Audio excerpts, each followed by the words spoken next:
As I said, we're extremely pleased to have our governor, Jim Justice, with us this morning to give a proper start to the 45th West Virginia Mining Symposium. I'm proud to be a friend of Jim Justice, and those who know him know that he lives every day with absolute optimism and passionate enthusiasm. I've never heard Jim say that I can't. Those words, I don't believe, are in his vocabulary. Before he became governor, Jim Justice did a whole lot of things, and now that he is governor, he does a whole lot more. He does them all with a strong faith and a vigorous honesty and an absolute belief that we can make things better for everyone, everywhere, but particularly here in West Virginia. Over the more than 40 years that I've known Jim, he's proven that every day of his life. When we think about the values, the qualities, and the strengths that make West Virginians, he embellishes each one of those. He magnifies and translates a strong feeling of hope. H-O-P-E, higher opportunity pursued every day. He lives it and believes it. He does everything he can to make it happen for everybody that he comes in contact with. He always has and he always will. Jim was born in Beckley in the 50s to wonderful parents, Edna and Jim Justice Sr., who gave him and his younger sister, Stephanie, a strong and nurturing childhood. He was raised to work hard, mind your manners, and always follow the golden rule. He graduated from Woodrow Wilson High School and went to Tennessee on a golf scholarship and finished up at Marshall with an MBA. He's had airplanes, tractors, combines, grain elevators. He grows more corn, and the sweetest corn of anyone east of the Mississippi. He's mined coal in 5 states and sold it all over the world. He's had golf courses, hotels, ski resorts, and a legion of dedicated, loyal, wonderful people who consider him a friend and not a boss. And that's a good thing, because he drives each one of them crazy with new ideas and new projects and new approaches with that unbridled, can-do attitude. The hometown boy took over the Greenbrier, the Grand Hotel where he grew up, and brought it back to its state of grandeur as a world-class resort. With the Greenbrier Classic Golf Tournament, and the new steakhouse and casino, an expanded medical clinic, tennis tournament, and true Southern hospitality. He's a Renaissance man that doesn't have a rear-view mirror and only a windshield, looking forward to the next opportunity to make our state and our people so very proud. He's a coach, a mentor, and a motivator.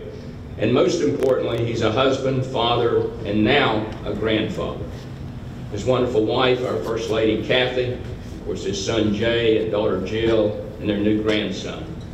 This is a man who has always said that West Virginians need to be as proud of their coal miners as Iowa is of its corn farmers. And he proves that every day. Ladies and gentlemen, if you will, please rise and help welcome the 36th governor of the great state of West Virginia, our friend, Jim Justice.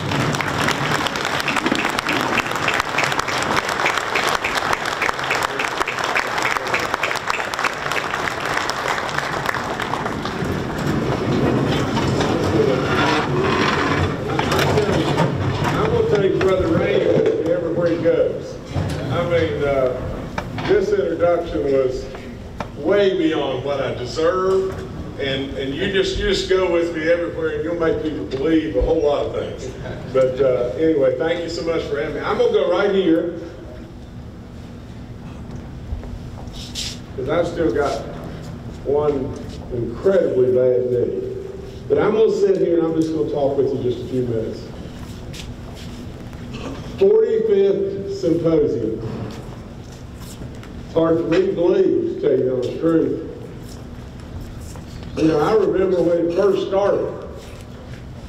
And that's a long, long, long time ago. But I congratulate you. You have always been the backbone of this great state. And in my opinion, you will always stay just that. Now, if I could go back just a little bit, and you see, I don't have any nose. I'm not a politician. I'm just here, and I'm just going to speak the truth. That's the way I always do this. Now, One thing I'd like to reflect on just a second is my dad. You know, I miss him more than you'll ever know. I miss my mom and dad every day, but especially my dad.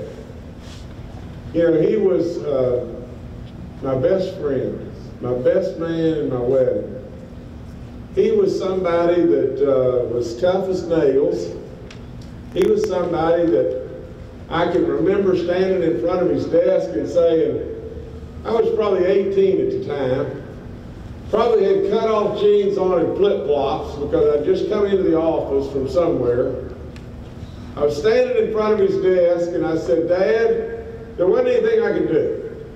You know, whatever the situation it was that we were talking about, and I wish like crazy I could remember that, but I have no way of possibly remembering it because of the terror that just happened right after that. As soon as I said, Dad, there wasn't anything I could do. The dad played a little bit of football for Purdue, and his arms were as big around as my legs at that time because I was skinny. And he absolutely was sitting at his desk with a coat and tie on, and about that time the entire desk exploded as he leaped forward and grabbed me around my shirt and slammed me down on the desk and said, damn you, there's always something you can do, and you better damn well always remember that. Well, that's how I lived. My parents surely didn't beat me. Well, my mom did, you know. From time to time, there was a little switch. It hurt like crazy. But I can tell you that they demanded work, and they were parents. They were friends, but they were parents first. Now, my dad also believed in this. Just trying hard wasn't good enough. You know, he said to me over and over and over, don't confuse effort with accomplishment. I also remember in my life, the four horsemen that I always called them, the four people that were the real shakers from my life standpoint in the coal industry. And that was Lawson, and Buck, and Tracy, and Dad. And I never once in my life called them Lawson, or Buck, or Tracy. They were always Mr. Hamilton, Mr. Harless, Mr. Hilton, and Dad. Now, those guys were everything to me. To this day, a lot of what you have is really started with those guys. One thing that you have, even today, and I don't know how you overcome this, even today, but maybe not as much today, but I can remember them over and over and over playing golf together at the Greenbrier, and I'd tag along and get to watch them or whatever. I can remember the same conversation happening on the steps of the Greenbrier, and 20 years later, the exact same conversation, and that was, you know, we do everything in the world for West Virginia. Why don't the people like us? You know, it's a PR effort that you will struggle with forevermore. But really and truly, the people of this great state, whether directly in the mining business or indirectly, all of us should love all of you and all the great miners that put in the great work every day. You know, it's better today.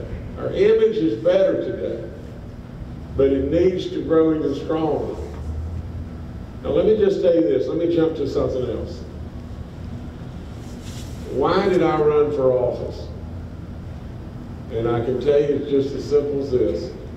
You can buy it or not buy it, and it really doesn't matter to me, because my dad gave everything almost he gave, and he gave constantly to everybody. And he wanted to do it always anonymously. We had to absolutely do some stuff that was so undercover, it was unbelievable. He could have been called undercover brother, but nevertheless, we had to do it anonymously. And I used to ask him all the time, I said, Dad, people are going to know, what are we doing, Dad? And he would say, the only two people that have to know what I've done are the good Lord and me. That's all that matters. And that is all that mattered to him. But I can tell you just this. When I rolled in this office, the reason I ran was just one thing. If you think that Jim Justice needs to be the governor of this state for Jim Justice, you've lost your mind. I ran because I love West Virginia as much or more than any human being on the planet. And I couldn't stand to see us always last.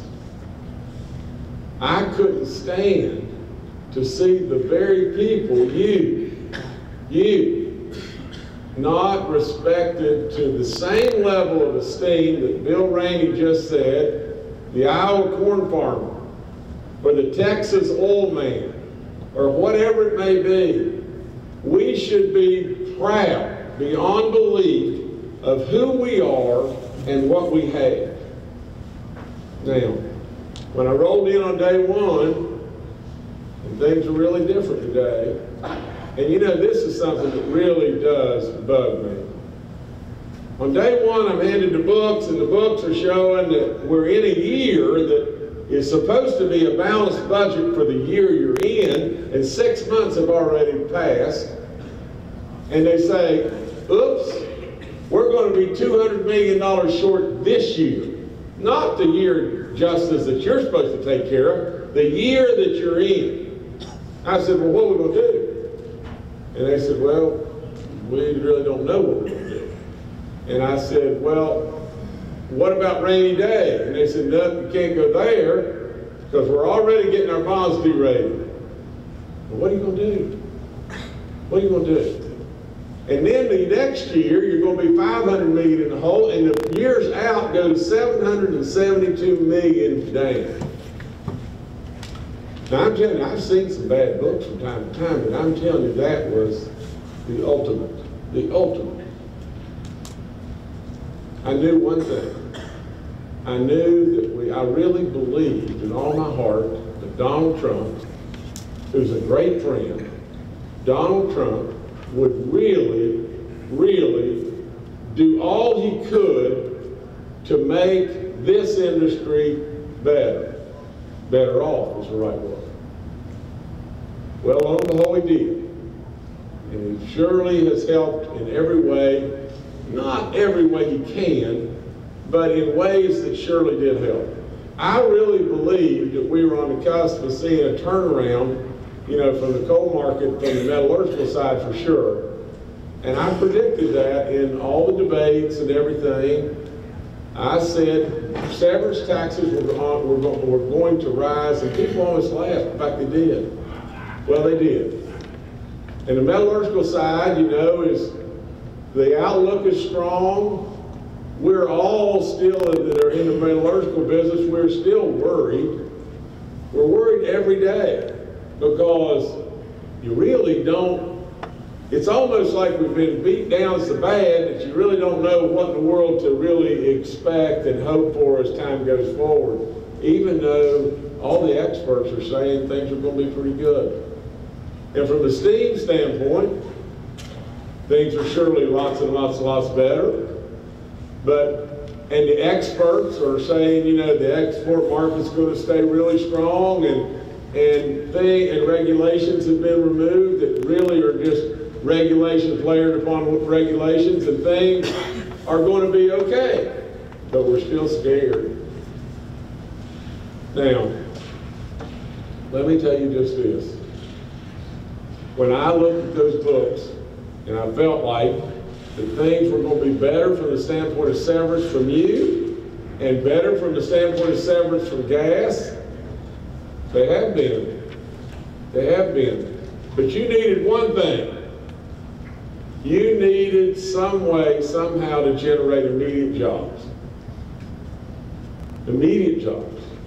Not build a field and hope they'll come, immediate jobs. Well, the only way you're going to get to immediate jobs that I could possibly figure, and I truly believe that all the good ideas that come to me come from the good Lord. I'll take credit for the bad ones, and I've had plenty of bad ones. But nevertheless, the only idea that came to me, it came way back in the primary, I said, you realize if we could some way get $125 from every living human in West Virginia, we could let all the road jobs tomorrow. And if we let all the road jobs tomorrow, we could create those instant jobs. And that would turn instant revenue. And then things would really start falling into place. Well, we did a few things instead of the $125 because that would have been way too harsh. We did a few little things and put them in little buckets and did the very thing that I really thought could be done. And that is put it all together and put it into a financial instrument and take it on and let it go to where it takes us on our way. Now between Bill and Chris and Jason to a degree, but primarily Bill and Chris and Mike, they jumped in, and you and all of us went to work and passed what everybody said was impossible, didn't we? Impossible. Absolutely passed, for all practical purposes, a $3 billion bond. And passed it, and now we're on our way. Now, all of a sudden, things have changed in this state. Hope has changed. Things on people on the outside that thought we were nothing but backward and ignorant and dark and dingy and terrible in every way are now thinking, the same very people are now saying, you know, that West Virginia, some way, somehow, we missed that West Virginia. That West Virginia is the place to go. That West Virginia has so many things. Just think about it. They abound in natural resources like crazy. Coal, oil, gas, water, timber. They abound in the 4 greatest seasons on the planet, and they're located within a rock's throw of us, and they have the greatest people on the planet. You, all your colleagues. Now, the thing we got to do is just this.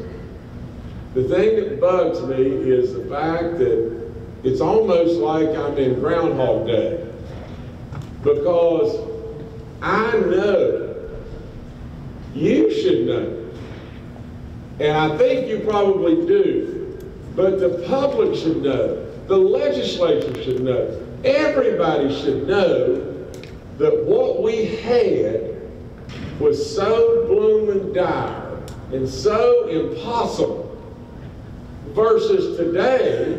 What you have today looks like a bed of roses, especially if you compare it to what we had. It is a bloomin' miracle. And you can say what you want, but to go from there to here in a year is unbelievable. It's unbelievable. Now, you know what can happen?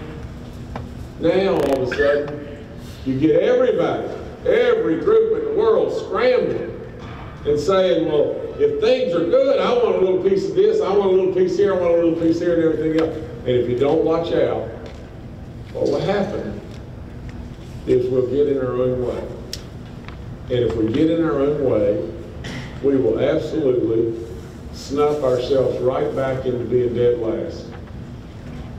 We are really worried, all of us, if you told the truth. Are you worried that coal prices are going to stay good? Every last person here would lie to me if you didn't tell me you're worried. Well, if you're worried and you're the experts, they could. And if they went the other way, you'd be back in trouble. That's all there is to it.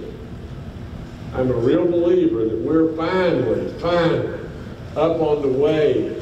We're finally to a point in time where the people on the outside believe we're a different place than we were It's ridiculous to believe that because we've always known how good we are.